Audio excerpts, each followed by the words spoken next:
सुप्रभात बच्चों। आइए आज आपको हम हिंदी पढ़ाते हैं और हिंदी का पाठ 5 और ये आपकी हिंदी की पुस्तक आपको दिख रही होगी। आज हम पाठ 5 पढ़ाएंगे, तो आप अपना पृष्ठ संख्या 28 निकालेंगे। ठीक है, तो हमारा पाठ 5 है सोच समझ कर।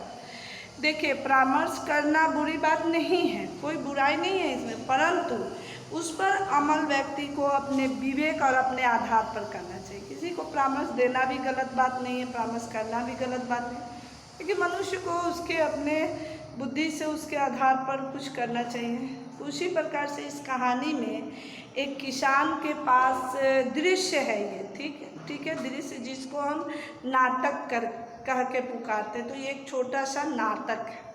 तो इस नाटक में, इस कहानी में एक किसान है जिसके पास 2 जानवर है। तो एक है बैल, एक है गधा।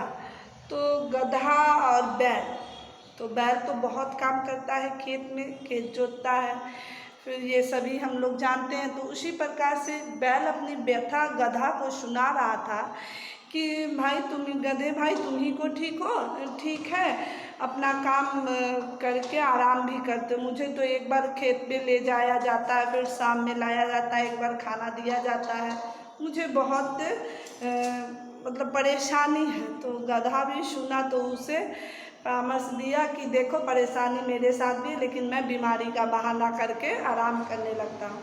तो उसको वो विचार दिया। तो गधा वो बैल भी एक दिन बीमारी का बहाना करके आराम करने लगा। तो जब गधा और बैल के बीच में जब बात हो रही थी, तो उस समय किसान इस बात को सुन लिया।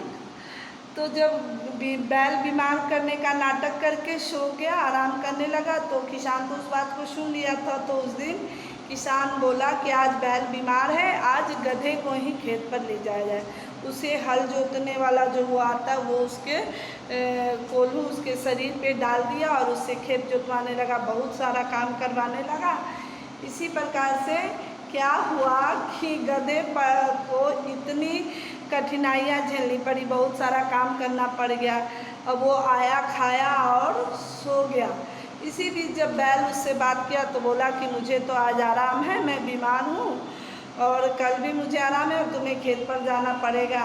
तो गधा दिमाग लगाया, एक दिमाग लगा के बोला कि हाँ ठीक है भाई, हमको काम करने में कोई परेशानी नहीं है, मेहनत करना ही चाहिए, लेकिन तुम्हारे बारे में किसान अपने बेटे से बात कर रहा था कि इसको कसाई के, ये बैल अब बीमार पड़ने लगा है, इसे कसाई के हाथ से बेच देते। कसाई मतलब समझते हैं आप लोग?